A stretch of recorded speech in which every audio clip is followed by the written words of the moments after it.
Hei, jeg restaurerer en knarr fra 1950.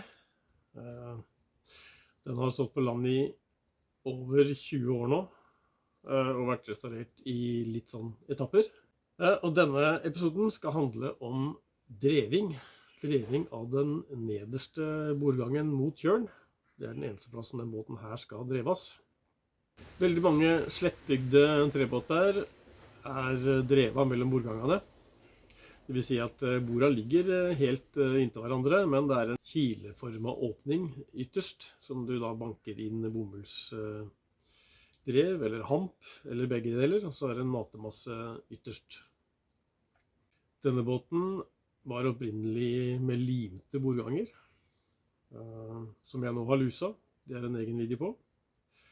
Men nederste bordgang mot kjølen, den må dreves. For der må det være litt fleksibelt. Fordi når du seiler på kryss, og kjølen ligger sånn, og får støt i bølger, eller bare av vekta, så kan det jo åpne seg litt. Hvis du har limet det, da sprekker det, du får lekkasje, og kanskje råte etter hvert. Så når jeg byttet kjølborda, så høvla jeg da en sånn kileformet åpning, nederst mot kjølstokken, men ikke helt inn. Det må være noen millimeter igjen. Jeg brukte bare bomullsdrev. Det er et ganske tykt, nesten som et tau. Mange tråder som er viklet sammen som et tau. Her er det ikke så brei åpning, for det er ikke så veldig tjukke bord. Så da må det bomullsdrevet det må deles, så du får flere tynnere tau. Aller først så tok jeg bare noen få tråder og dyttet helt innerst, der det er trangt, med et pizzahjul. Og så tok jeg noe tykkere drev 2 ganger etter hverandre etter det.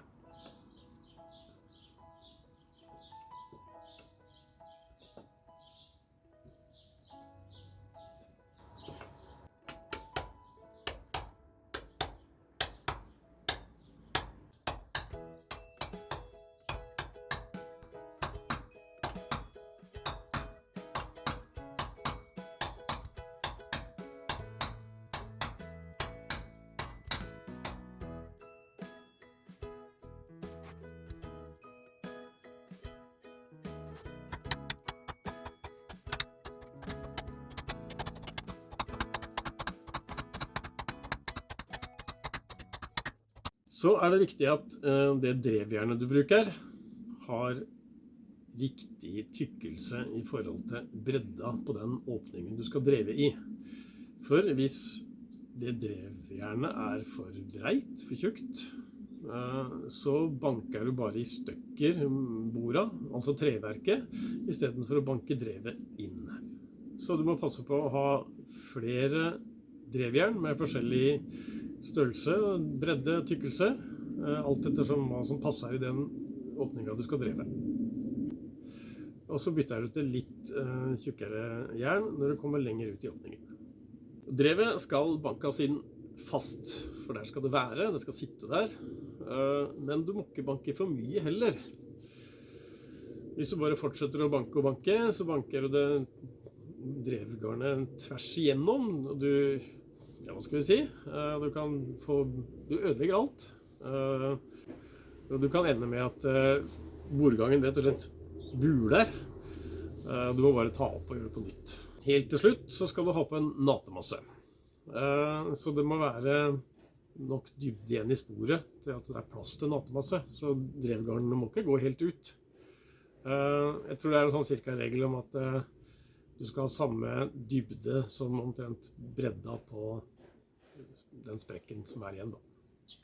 Jeg brukte en asfalt taktettingsmasse. Den har jeg brukt en del på den måten her.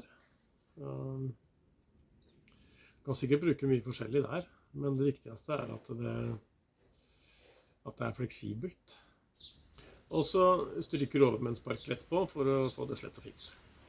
Takk for at du så på. Jeg fortsetter med båtbygginga, eller hva det heter, restaurering.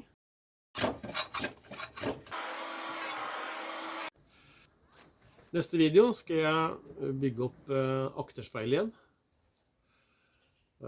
Og den skal få litt farge. Kan du si at jeg har den allerede fått. Vi er nå i januar, og den jobben som du så nå, det var gjort i juni eller juli, tror jeg.